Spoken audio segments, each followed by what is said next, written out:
I remember my words exactly. Boom! There's just this huge explosion and shrapnel and everything coming into the. And I just said, "Oh my God, no!" And I think embodied in that was the fact, "Oh no, hey, it's happening to me." Welcome to My First Day, exploring stories of those who've come to San Diego from elsewhere and now call it home. My name's Andrew Bracken. Alongside his wife Kathy and new baby girl, Captain Jack Ensch came to San Diego like many non-native San Diegans do, to serve in the military. The war in Vietnam was quickly ramping up, and he was eager to complete his training as a naval aviator and join the fight. Here is Captain Jack Ensch telling the story of My first day. It was mid-January of 1966. I had just finished my basic flight training down in Pensacola and Naval Air Station Glencoe, Georgia, and received my wings. Then we took a trip through Illinois on our way out to San Diego. I recall that, of course, January in Illinois was snowy and blustery and, miserable winter as usual. I'd never been here before. Had read about it and knew very little about it. Never been to California before. And I can remember we driving out, coming across Route 8 there, and coming through Imperial Valley and saw all the desert and everything like that. And thought, oh my goodness. And then we drove on through the pass and all the rocks and everything as you come through the mountains. And we thought, wow, this is pretty cool. We just saw some desert. Now we're in some mountains. And then we opened up into the valley coming across 8 there. We distinctly remembered, wow, look at that. At the time, Mission Valley had dairy farms in it. And there were, we were kind of used to come from Illinois. We knew what cows were. And so, well, look at there. We got dairy farms right down here in almost the heart of the city, if you will. There was no shopping centers or anything like that in Mission Valley at the time. So it was kind of country living down there. And I can remember driving on the freeways here, especially we looked and my God, look at how big these freeways are. It's 6, 7 lanes or whatever, 5. And we were wondering, why do they need such big highways out here? It didn't seem like there was that much traffic. And now projecting forward, now I know why they needed them. I was due to report to my training squadron for F4 training at NAS Miramar at the time. We checked into a little motel right there at the corner of 395 and Claremont Mesa Boulevard. And it had a big domed theater or something next to it where they used to put on stage plays and musicals and stuff like that, I think. I was just trying to figure out, it's on a map, and okay, NAS Miramar is right out this road like that. And we drove by and says, well, let's just stop here. It's close. And I don't have to worry about getting lost and being late to report for duty. You don't want to do that. Back then, from Claremont Mesa out to the main gate of Miramar there was nothing. I mean, it was just sagebrush and jackrabbits and rattlesnakes. Miramar Road was just a little 2-lane, looks like they had just paved wherever the goat walked. They just paved it, and that made Miramar Road. We had a young child at the time, so we were kind of restricted as what we could do. But if I recall, we got here at the end of a week or the midweek sometime, and I had to report in the next Monday. So we had a few days that we could explore a little bit. And so we drove around and went to see the ocean. The first time we'd seen the ocean being landlocked cornfields of Illinois. We were just mesmerized by the beauty of it and, the vastness of it. It was kind of awe-inspiring to see, here we are looking at the Pacific Ocean, for crying out loud. We went down there and watched one of the sunsets when it was, and beautiful sunset. I can remember that was one of our first impressions of how beautiful the ocean can be. What had brought him all the way to the Pacific Ocean was a chance encounter he had back in college at Illinois State. While studying to be a high school English teacher and wrestling coach, Jack saw some men in sharp naval uniforms and talked to them about aviation. His interest was piqued, and he ended up enlisting. This idea of flying kind of, got in my head, and I thought, well, it's a 4-year commitment. Let's just go do that. I'm going to do that for 4 years, and then we'll get out and we'll continue. My wife's a teacher too. She's an elementary school teacher. So I joined, and at that time, when I was going through aviation candidate officers training, just before my commission, lo and behold, the Vietnam War broke out. After a quick, intense training at NAS Miramar, he left for his first tour in Vietnam. Before his time in Vietnam was over, he would experience the ultimate highs and lows of war. First, though, he had to get used to combat. They would break in by flying missions more down south in support of the troops down there, because there wasn't that much anti-aircraft fire or missiles and everything there. I get, well, there's a certain exhilaration to it. I mean, it's I don't know somebody made some quote about nothing more exciting than getting shot at and missed. It was the same thing. You're in intense, and the first time I ever saw anti-aircraft fire trying to shoot us down, that was an eye-opener. Then when you got moved up north and flying against at that time, the most heavily defended air-to-air defenses in the world, that really got your attention, because then every time you went over the beach, you knew that you were going to be shot at. But you have to put that in your mind. You compartmentalize, get the job done, and then get the hell out of there and get back to the ship as soon as you can. If you start dwelling on it and worrying about, oh my God, it's going to be me, you'd never go in and get your job done. Once you get in the cockpit and the canopy closes, okay, this is our office, this is business. And you leave I had an argument with my wife this morning when I left. No. You put all that stuff behind you, you just concentrate on the job at hand, and then once you get back and land and get out of the cockpit, then, okay, the rest of those world's woes can come back and you can worry about them at the time. But at the time, you just put that out of your mind, concentrate on what you're doing, and then worry about it when you get back. While in Vietnam, Jack and his pilot shot down 2 enemy MiG fighters, leading to multiple awards and a surprising reunion 40 years after the fight. I mean, this is the highlight of fighter aviation, to be able to engage in a dogfight against an enemy aircraft. I mean, that's what you train for, and that's the Super Bowl of your training. And so I remember that distinctly. In May 23rd, 1972, up near Kep, we engaged 6 MiGs and managed to keep getting shot down. Shot down 2 of them ourselves, my pilot and I. And the second kill was off of our wingman's tail. One was coming in on him, and we managed to shoot that MiG off him before he shot our wingman down. So, yeah, I can remember that. Matter of fact, last April, I was back in Vietnam for the first time since I came home, and we had a meeting with 16 North Vietnamese pilots that we flew against in the war. So I got to meet one of the 6 pilots that we had fought, and we talked it out 44 years after the fight, and we both remembered it just like it was yesterday. Exactly. I was here. That was me. We did this. I was that, and we just talked about it. Talked through the fight, just as if it was happened yesterday. In aviation, there's no hatred or anything like that. You're fighting another airplane and trying to survive, and he's trying to survive. So, and aviators around the world are pretty much the same. I mean, it's a certain mindset and attitude that I think most aviators share, no matter what country they're in.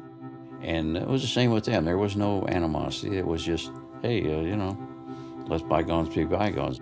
In the air, you're trying to fight the other airplane, and you admire the person in the other airplane for the way they maneuver and all that stuff. It's skill against skill. Well, it turns out that he's a retired colonel, I'm a retired captain. That's the same rank, in their service. So we're both. He's a colonel, I'm a captain. I have 3 daughters. He had 3 daughters. I have 5 grandchildren. He has 7 grandchildren. So, outside of the arena, if you will, we really lead normal lives. He's a loving father and grandfather, and as I am. And so there was kind of a ironic parallel there that both of us retired at the same rank. Both of us were married and had 3 daughters, and I laughed to him. I said, "Well, I beat you in the air, but you beat me in the grandchildren department." And he laughed and he said, "Yeah, well, that's true." So I mean, it was a very rewarding experience. Throughout all the combat that he saw, then Lieutenant Jack Ensch avoided thinking about being shot down by the enemy as much as possible, and he almost made it to the end of the war unscathed. It was intense, but the more you did it, the better you got at it, and so you kind of took an attitude that it's always going to be the other guy. It's not going to be me that gets shot down, and so that worked for me for 4 cruises and 285 combat missions before finally it was me. We were taken under fire by several surface-to-air missile batteries, and we had actually outmaneuvered several of them. And I was watching one of them go behind us harmlessly and operating the electronic gear on the panel down here like that. Had my hand up in the handhold, keeping myself up in the seats from the G's we were pulling. And then all of a sudden, the one that we didn't see blew up right over the canopies, and everything came crashing down on top of the F-4 aircraft that we were flying in. I remember my words exactly. Boom! There's just this huge explosion and shrapnel and everything coming into and I just said, "Oh my God, no!" And I think embodied in that was the fact, "Oh no, hey, it's happening to me." So no, you're not expecting it. I mean, it was a total surprise because I thought we had successfully evaded the threat when one you didn't see came up and blew up. So that was it.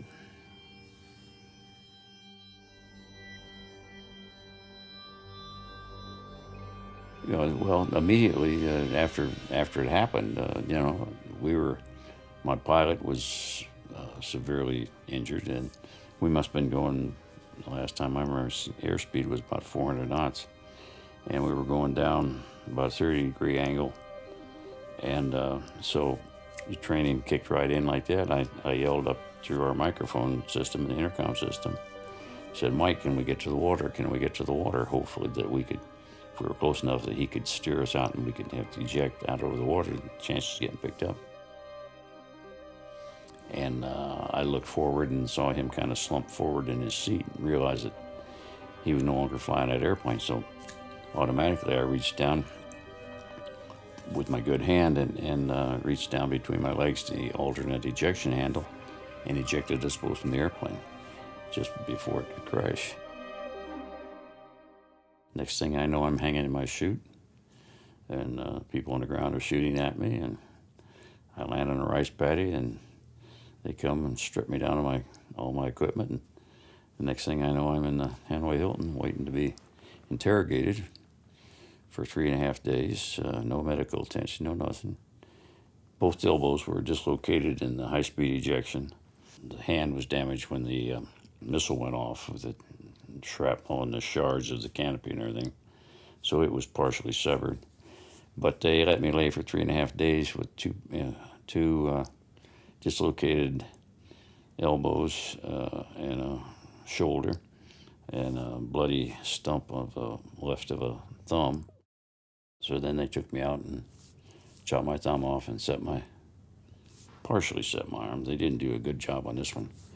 And took me back. And then 30 days later, I ended up in a group of other POWs out of isolation. So, and then once I got in with the other guys, they nursed me back to health, and the rest of it was, mundane, day to day, hoping that the war would end soon. And well, because I was so badly injured, I couldn't use my hands. I couldn't make a radio contact. You have your survival radio in your vest, and what you want to do immediately as soon as you can, is broadcast out to say, hey, Lieutenant Jack Ensch, I'm hanging in my chute, I'm alive and well, don't forget me. So you want to get your name out so that they know that you are a POW. Well, I couldn't make anything like that, so our wingmen saw 2 chutes. That's all they saw were 2 chutes. They saw chutes, so they knew that at least the bodies were out of the airplane, so somebody ejected us. So Kathy, for from August till December, 3.5, 4 months, whatever it was, I was listed as missing in action, MIA. So she had no idea whether I had survived or not. And so finally in December of that year, of 72, through some means that I'm not privy to, my name got out and confirmed that I was in fact a POW, and they changed my status from MIA to POW. She and the girls, she didn't want to be here in San Diego alone that Christmas, so she took the girls and went back to Illinois to her folks' place, and the Navy called her at home that year and said that they had confirmation and said he's a POW and POW. So that was her Christmas present that year. Service life, especially in the Navy, on deployments, but all the services, it's tough on a family. I mean, my wife Kathy, to her credit, what a marvelous woman she is to be able to, she was holding down the fort back here while I was over there and raising 3 kids. And when I was shot down here, she became a prisoner of war. Here she had 3 children ranged from 7 to about 2 years old, and she held things together and waited for me to come back. So it couldn't have done without her. Finally, the war ended, and on March 29th, 1973, he began his journey home. They flew us out of Hanoi and over to Clark Air Force Base, where we got out of our Vietnamese go-home clothes, and they outfitted us with our uniforms, service uniforms, and gave us immediate medical attention that anybody needed at that time, and then loaded us up on the 141s and flew us back home to the United States. And I returned to San Diego at Miramar. Kathy and the girls and my mother were there waiting for me. That was pretty cool. Good memories. After his return, Captain Jack Ensch went on to have a long, illustrious naval career, serving a variety of posts, including as executive officer of the famed Top Gun School. Along the way, he accrued a long list of awards, Navy Cross and POW Medal among them. Once he retired from the Navy, he worked with the San Diego Padres in military relations, helping come up with the idea of the camouflage jerseys that they're so known for. Despite all of his accomplishments, though, you can still hear a little bit of the self-proclaimed cornfield kid from Southern Illinois as he looks back on his life. The POW experience was a part of my life. It wasn't the end of my life. You know what I mean? And I went on to do other things. I came back and I had a full career. I had my own fighter squadron. I had command of a couple air stations. My 3 daughters, all college. One of them's a PhD. The other one's got an MBA, and they're all successful, solid citizens making their way in life. I've got 5 grandkids. My wife and I have been married for 53 years. So those kind of accomplishments, I think, are real, tangible accomplishments. The POW thing was, it happened, and the MiG engagement, whether I like it or not, I'm part of naval aviation history. So when I'm asked to do something in that respect, I feel almost an obligation to do it, carrying on for those who didn't come back.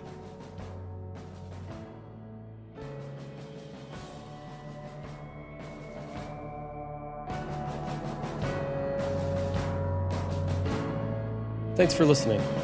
If you haven't already, we hope you'll subscribe wherever you get your podcasts. You can find us online also at kpbs.org/myfirstday. My name's Andrew Bracken. My First Day was produced by me, with music by Chris Curtis, Corey Gray, and Rafe. Support for this program comes from the KPBS Explore Local Content Fund, supporting new ideas and programs for San Diego. For KPBS, Melanie Drogseth is Programming Coordinator, Nate John is Innovation Specialist, Jill Linder is Programming Manager, and John Decker is Director of Programming. See you next time.